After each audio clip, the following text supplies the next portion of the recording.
ઓમ શ્રી ગણેશાય નમઃ. જય શ્રી કૃષ્ણ મિત્રો. તુલસીજીને પાણી ચડાવતી વખતે બોલો આ 3 શબ્દ. મિત્રો, આ ખૂબ જ અગત્યનો વિડીયો છે. આપણે હરેક સ્ત્રીઓ હરેક ઘરમાં તુલસીજી હોય છે અને પાણી ચડાવતા હોઈએ છીએ. તો એ પાણી ચડાવતી વખતે કયો મંત્ર બોલવો જેનાથી સુખ સમૃદ્ધિ અને શાંતિ ઘરમાં આવે છે અને આપણા હજારો ગુના પાપ હોય તો પણ બળીને નષ્ટ પામે છે. તો આ ખૂબ જ સરસ અગત્યનો વિડીયો છે, જ્ઞાનવર્ધક વિડીયો છે. પૂરો ધ્યાનથી સાંભળજો અને જો વિડીયો સારો લાગે મિત્રો તો લાઈક કરજો, શેર કરજો અને ચેનલને સબસ્ક્રાઈબ જરૂર કરજો. તુલસીજીને જળ અર્પણ કરતી વખતે બોલો આ 3 શબ્દ. બધી જ મનોકામના પૂરી થઈ જશે. આપણે આગળના વિડીયોમાં જાણ્યું હતું કે તુલસીજીને પાણી ચડાવવાનું મહત્વ શું છે. એ કથા આપણે સાંભળી લીધી છે અને હવે આ વિડીયોમાં આપણે સાંભળીશું તુલસીજીને જળ ચડાવતી વખતે શું બોલવું જોઈએ અને એ મંત્રનું મહત્વ શું છે, એનું મહાત્મ્ય આપણે સાંભળીશું. એક સમયની વાત છે. દેવી સત્યભામાએ ભગવાન શ્રી કૃષ્ણને તુલસીજીને જળ ચડાવવાનું મહત્વ પૂછ્યું હતું. ત્યારે ભગવાને તેનું મહત્વ જણાવી દીધું હતું. આગળ દેવી સત્યભામા કહે છે કે હે પ્રભુ, તમે મને તુલસીજીને જળ ચડાવવાનું મહત્વ તો કહી દીધું, પણ મારા મનમાં હવે એ જાણવાની ઈચ્છા છે, જિજ્ઞાસા છે કે તુલસીને જળ કેવી રીતે અર્પણ કરવું જોઈએ, શું બોલવું જોઈએ, તુલસીને જળ અર્પણ કરવાની સર્વોત્તમ વિધિ કઈ છે તથા તુલસીને જળ આપવાનો મંત્ર કયો છે. મને આ બધા પ્રશ્નોનો ઉત્તર આપો પ્રભુ. ત્યારે ભગવાન શ્રી કૃષ્ણ બોલ્યા, હે પ્રિય, જે પ્રકારે મેં તમને તુલસીને જળ ચડાવવાનું મહત્વ જણાવ્યું એ પ્રકારે તુલસીને જળ આપતી વખતે બોલવાવાળો મંત્રનું મહત્વ પણ બહુ છે. આ મંત્ર માત્ર 3 શબ્દનો છે, પણ આનો પ્રભાવ બહુ જ પ્રભાવશાળી છે. જે પણ મનુષ્ય નિત્ય તુલસીજીને જળ આપતી વખતે તેના મુખેથી આ 3 શબ્દ બોલે છે તો સાક્ષાત લક્ષ્મીજી તેના ઘરમાં પ્રવેશ કરે છે. તેની દરિદ્રતા સમાપ્ત થઈ જાય છે તથા ધન ધાન્યની પ્રાપ્તિ થાય છે. મંત્ર બતાવતા પહેલા તુલસીજીના આ મંત્રનું મહાત્મય તમને હું સંભળાવું છું. આને તમે ધ્યાનથી સાંભળો.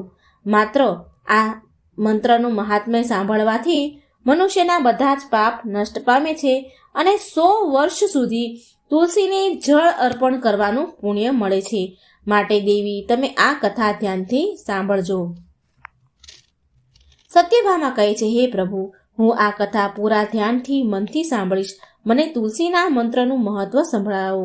શ્રી કૃષ્ણ ભગવાન બોલ્યા, હે દેવી સત્યભામા, દક્ષિણમાં એક અત્યંત સુંદર નગરી હતી. એ નગરમાં સુશર્મા નામનો એક ખોટી બુદ્ધિનો, પાપી બુદ્ધિનો બ્રાહ્મણ રહેતો હતો. પાપીઓમાં તો એ શિરોમણી હતો. તેના જન્મ એક એવા બ્રાહ્મણ પરિવારમાં થયો હતો જે પાપ કર્મ કરવાવાળા શાસ્ત્ર જ્ઞાનમાં શૂન્ય હતા. તે જન્મથી તો બ્રાહ્મણ હતો, પરંતુ અત્યંત દુરાચારી હતો. તેના પૂજા પાઠ કરતો, ન ક્યારે ધ્યાન ધરતો, ન ક્યારે જપ તપ કરતો, ન ક્યારે હવન કરતો, ન ક્યારે અતિથિને સત્કાર આપે. તેના દરવાજે કોઈ આવે, કોઈ અતિથિ, કોઈ ભિખારી આવે તો દાન તો ન આપે, પણ નિર્દયતાપૂર્વક, ક્રૂરતાપૂર્વક તેને ત્યાંથી ભગાડી દેતો. સ્ત્રીમાં વધારે મોહિત હોવાના કારણે તે બધી સ્ત્રીઓમાં વધારે રુચિ રાખતો હતો. પારકી સ્ત્રીઓમાં રંગાયેલો રહેતો હતો. તેને મદિરા પાન કરવાની પણ આદત હતી. સાથે તે માંસ મટન પણ ખાતો. તે દિવસમાં ખેતરોમાં કામ કરી પાંદડાઓ વેચી ઘરનું ગુજરાન ચલાવતો હતો અને રાત્રે વેશ્યાગમન કરતો હતો. આ પ્રકારે એ બ્રાહ્મણે અનેક વર્ષો સુધી જીવન વિતાવ્યું. પછી એક દિવસ સુશર્મા પાંદડા ભેગા કરવા માટે એક ઋષિની વાટિકામાં પહોંચી ગયો. ત્યાં ફરી રહ્યો હતો, ઝાડના પાન તોડી રહ્યો હતો. એક કાળો સાપ આવ્યો એ સમયે અને એ બ્રાહ્મણને કરડી ગયો અને એ જ સમયે એ બ્રાહ્મણનું મૃત્યુ થયું. સુશર્માનું મૃત્યુ થયું. યમના દૂતો તેને લેવા માટે આવ્યા અને યમલોક જવા લાગ્યા. રસ્તામાં તે યમદૂતો સામે બહુ વિલાપ કરવા લાગ્યો. હે દૂતો, મને ક્યાં લઈ જાઓ છો? મને છોડી દો, મારા પ્રાણ પાછા આપો. પરંતુ યમદૂતો એને કહેવા લાગ્યા, અરે દુષ્ટ બ્રાહ્મણ, તારા દુષ્ટ કર્મોના કારણે તને સાપ કરડી ગયો છે અને તારું મૃત્યુ થયું છે. યમરાજા તને જરૂર ઘોર નરકમાં નાખશે. યમના દૂતો બ્રાહ્મણને લઈને યમલોક પહોંચ્યા અને યમરાજા સાથે સામે ઊભા રહી જાય છે. ચિત્રગુપ્તે તે સુશર્મા બ્રાહ્મણના લેખાજોખા નીકાળે છે અને યમરાજાને કહે છે કે હે ધર્મરાજ, આ બ્રાહ્મણે જન્મથી લઈને મૃત્યુ સુધી બહુ પાપ કર્યા છે અને ક્યારેય કોઈ પુણ્યનું કામ કર્યું જ નથી. યમરાજાએ કહ્યું, હે દૂતો, આ બ્રાહ્મણને ઘોર નરકમાં લઈ જાઓ અને ઘોર પાપ કર્યા છે અને નરકમાં નાખી દો. પછી યમના દૂતો તેને ઘોર નરકમાં લઈને નાખી દે છે. અનેક વર્ષો સુધી તે બ્રાહ્મણ નરકમાં યાતના ભોગવે છે. સજા ભોગવ્યા પછી તેને બીજા જન્મમાં બળદનો અવતાર મળે છે.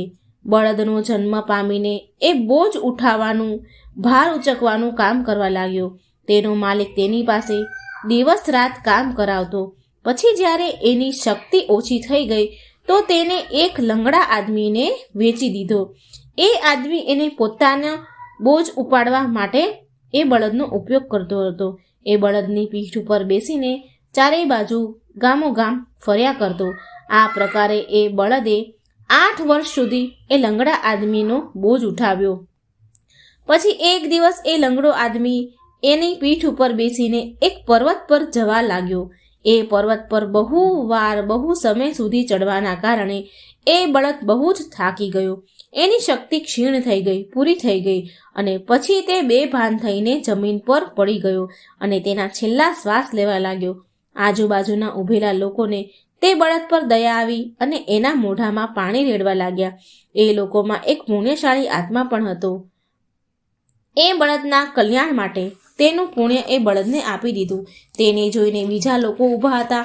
તેને પણ તેના પુણ્ય યાદ કરી એ બળદને આપ્યા, જેનાથી એ બળદની મુક્તિ થઈ શકે. તે ભીડમાં એક વેશ્યા પણ ઊભી હતી. એણે જોયું કે બધા જ લોકો પોતપોતાના પુણ્ય એ બળદને આપે છે. એ વેશ્યાએ પણ તેના પુણ્ય એ બળદને આપી દીધા.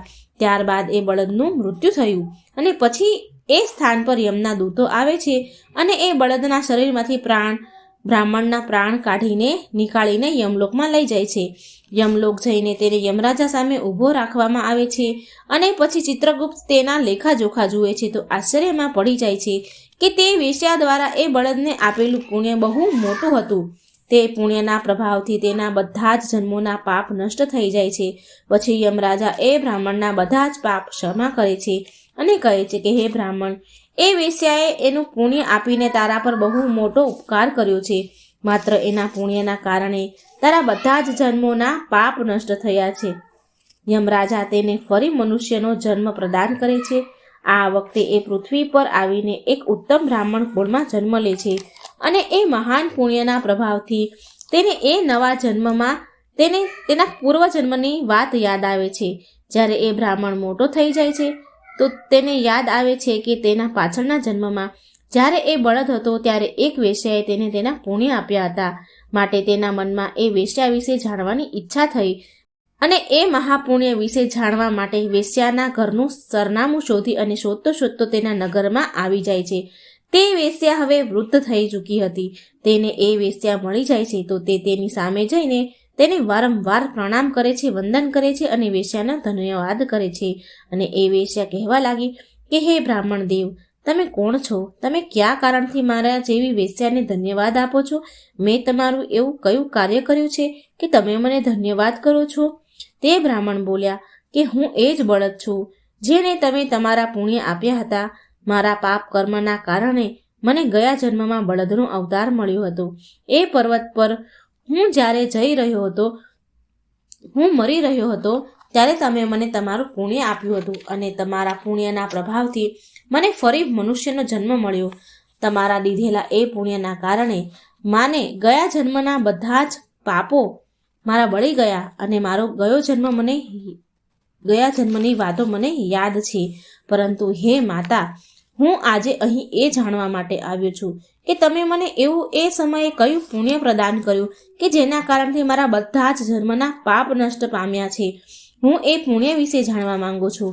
ત્યારે એ વેશ્યા કહે છે કે હે બ્રાહ્મણ દેવ, મેં તો મારા જીવનમાં ક્યારેય કોઈ એવા પુણ્યના કામ નથી કર્યા, પરંતુ મારા ઘરમાં એક પોપટ છે જે પિંજરામાં રહીને હંમેશા કંઈક બોલ્યા કરે છે, જેને સાંભળીને મારું અંતઃકરણ પવિત્ર થઈ ગયું છે.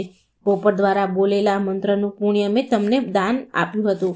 પછી એ વેશ્યા અને એ બ્રાહ્મણ એ પોપટ પાસે ગયા અને તેમને પૂછવા લાગ્યા કે હે પોપટ, તું એવો કયો મંત્ર બોલી રહ્યો છે જેનાથી અમારા જીવનનો ઉદ્ધાર થઈ ગયો? આ મંત્ર તને કોણે શીખવાડ્યો અને આ મંત્રનો અર્થ શું છે? એ પોપટે તેના પૂર્વજન્મનો વૃત્તાંત કહી સંભળાયો. એ પોપટ કહે છે કે હે બ્રાહ્મણ દેવ, પાછળના જન્મમાં હું એક બ્રાહ્મણ હતો. મારા જ્ઞાનના અહંકારના લીધે આંધળો થઈ ગયો હતો. મેં ક્યારેય ગુરુજનોનો આદર સત્કાર કર્યો ન હતો, સદાય તેમનું અપમાન કર્યું હતું. મને મારા જ્ઞાનનો એટલો બધો ઘમંડ થઈ ગયો હતો કે જે કારણથી મારા ક્રોધ વધુ વધી ગયો. મારો ક્રોધ અતિશય વધવા લાગ્યો અને હું બધા પર દ્વેષ કરતો ઝઘડા કરવા લાગ્યો.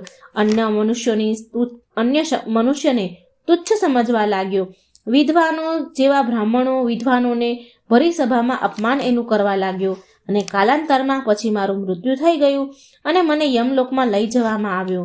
પૂજનીય જન્ય અને ગુરુજનોનું અપમાન કરવાના કારણે મને પોપટના કુળમાં નાખવામાં આવ્યો અને મારો જન્મ એક પોપટ રૂપમાં થયો. મારા પાપ કર્મના કારણે મારી નાની ઉંમરમાં જ મારા માતા પિતાથી મને વિયોગ થઈ ગયો. હું મારા માતા પિતાથી છૂટો પડી ગયો અને પછી હું ઝાડની ડાળી પર બેસીને રડી રહ્યો હતો. તો એ સ્થાન પરથી અમુક ઋષિ મુનિઓ ત્યાંથી જઈ રહ્યા હતા. તો એમણે મારા કરુણ પોકાર સાંભળ્યો અને મને લઈને એના આશ્રમમાં લઈ ગયા. ત્યાં તેમણે મને એક સુંદર પિંજરામાં રાખ્યો અને મારી સારી સાર સંભાળ રાખી, મારી દેખરેખ રાખી. એ મને નિત્ય ભોજન આપતા અને મને શિક્ષા આપતા, મને બધું શીખવાડતા.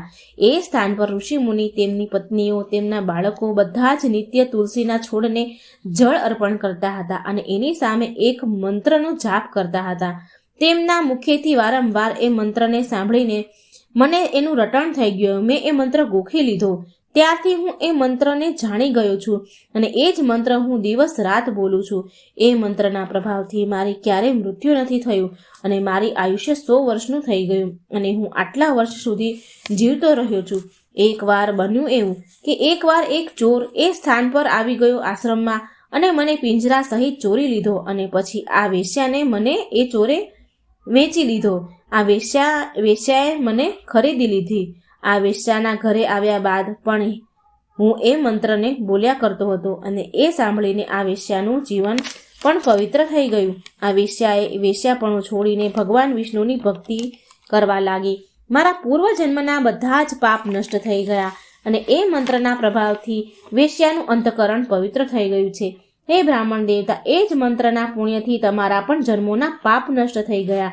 આ પ્રકારે એ પોપટે બ્રાહ્મણને એ વેશ્યાને બધી જ વાત કહી અને એ સાંભળીને એ બ્રાહ્મણ અને વેશ્યા બહુ પ્રસન્ન થયા અને બંને પછી તે નિત્ય તુલસીજીને જળ અર્પણ કરતી વખતે એ મંત્રનો જાપ કરવા લાગ્યા. પછી એ પોપટ, વેશ્યા અને બ્રાહ્મણ અંતઃકરણમાં એમનું દિવ્ય વિમાન આવ્યું અને એ વિમાનમાં બેસીને વિષ્ણુ લોકમાં ચાલ્યા ગયા.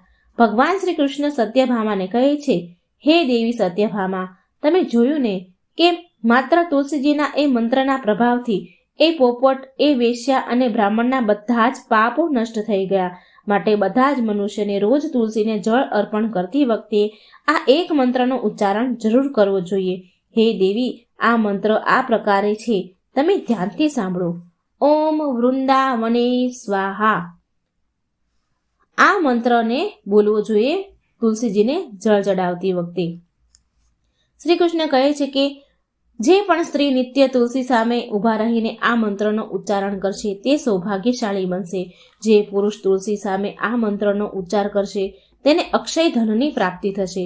જે ઘરની સામે નિત્ય તુલસીની પૂજા કરવામાં આવે છે તે ઘરમાં સાક્ષાત લક્ષ્મીનો વાસ થાય છે. તુલસીનો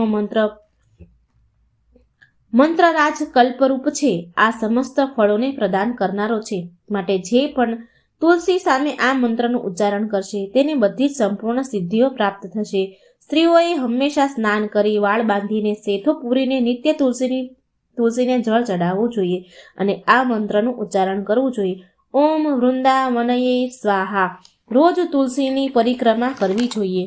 આમ કરવાથી બધા જ દોષ સમાપ્ત થાય છે. નિત્ય સાંજના સમયે સંધ્યા ટાણે તુલસીજીની સામે તુલસીજીને દીવો કરવો જોઈએ અને તુલસી પાસે બેસીને ભગવાન વિષ્ણુની આરાધના કરવી જોઈએ. તુલસી પાસે દીવો કરવાથી મનુષ્યને ધન ધાન્યની પ્રાપ્તિ થાય છે. હંમેશા હજારો અમૃતના ઘડાથી નવડાવવાથી શ્રી હરિ વિષ્ણુને એટલી તૃપ્તિ નથી મળતી જેટલી તે મનુષ્ય દ્વારા તુલસીનું એક પાન ચડાવવામાં પ્રાપ્ત થાય છે. 10,000 ગાયના દાન કરવાથી મનુષ્ય જે ફળ પ્રાપ્ત કરે છે એ જ ફળ માત્ર તુલસી પત્રના દાનથી મેળવી લે છે. જે મનુષ્ય તેના મૃત્યુના સમયે એના મુખમાં તુલસી પત્રનું જળ પામી લે છે તે સંપૂર્ણ પાપોમાંથી મુક્ત થઈને શ્રી કૃષ્ણના ધામમાં જાય છે. શ્રી કૃષ્ણ કહે છે, પૂર્ણિમા, અમાવસ્યા, દ્વાદશી અને સૂર્ય સંક્રાંતિના દિવસે મધ્યાહનકાળ, રાત્રિ અને શૌચના સમયે તેલ લગાવીને સ્નાન કર્યા વગર અથવા હાથ પગ ધોયા વગર રાત્રિના કપડાં પહેરીને તુલસીના પત્ર તોડે છે તે મહાપાપી હોય છે. શ્રાદ્ધ, શ્રદ્ધા, વ્રત, દાન, ધર્મ તથા દિવ્ય પૂજા માટે તોડેલા તુલસીપત્ર વાસી હોવા છતાં પણ 3 રાત્રિ સુધી પવિત્ર રહે છે. તુલસીનો એક પત્ર તોડ્યા વગર તુલસી પાન સાથે આગળનો અગ્ર ભાગ તોડવો જોઈએ. તુલસીની મંજરી બધા જ ફૂલો કરતાં વિશેષ ગણવામાં આવે છે. મંજરી તોડતા સમયે તેના પત્તીઓ પણ તેની સાથે રહેવું એ આવશ્યક માનવામાં આવે છે. પૂજ્ય ભાવથી છોડને હલાવ્યા વિના તુલસીના આગળના ભાગને તોડવા જોઈએ. આનાથી પૂજાનું ફળ લાખ ગણું વધી જાય છે. તુલસીના પાનને ક્યારેય નખથી ન તોડવા જોઈએ. આનાથી પાપ લાગે છે. રાત્રે તુલસીના છોડને ક્યારેય સ્પર્શ ન કરવો જોઈએ અથવા તેના પત્તા ન તોડવા જોઈએ. આમ કરવું અશુભ મનાય છે. રાત્રે તુલસીનો છોડ નિંદ્રા અવસ્થામાં હોય છે. આવા અવસ્થામાં પાન તોડવાથી પાપ લાગે છે. ગુરુવારના દિવસે તુલસીના છોડમાં કાચું દૂધ રેડવું જોઈએ. દૂધ ચડાવતા સમયે ઓમ નમો ભગવતે વાસુદેવાય આ મંત્રનો જાપ કરવો જોઈએ. તુલસીના છોડ પાસે શાલિગ્રામ રાખો અને તેના પર તુલસી પત્ર ચડાવો. પૂજામાં શાલિગ્રામને દૂધથી પલાળેલા હળદરનું તિલક એટલે કે ચાંદલો જરૂર કરવો. શાલિગ્રામ ઉપર તુલસી પત્ર મૂકીને ચંદન લગાવવું જોઈએ. જો કોઈ સ્ત્રી માસિક ધર્મમાં છે તો તુલસીની પૂજા ન કરવી. માસિક ધર્મ દરમિયાન તુલસીજીને સ્પર્શ કરવાથી ઘોર પાપ લાગે છે. આનાથી સ્ત્રીનું દુર્ભાગ્ય વધે છે, દુર્ગતિ થાય છે. તો મિત્રો, આ પ્રકારે ભગવાન શ્રી કૃષ્ણએ દેવી સત્યભામાને તુલસીને જળ આપવાનું મંત્રનું મહાત્મા બતાવ્યું છે અને મંત્ર બતાવ્યો છે. તો મિત્રો, આ કથા તમને જો સારી લાગે, આમાં તમને કંઈ જાણવા મળ્યું હોય તો વિડીયોને લાઇક કરજો, શેર કરજો, ચેનલને સબસ્ક્રાઇબ જરૂર કરજો. કોમેન્ટ બોક્સમાં ભગવાનનું નામ જરૂર લખજો. જય શ્રી કૃષ્ણ. રાધે રાધે. Thank you.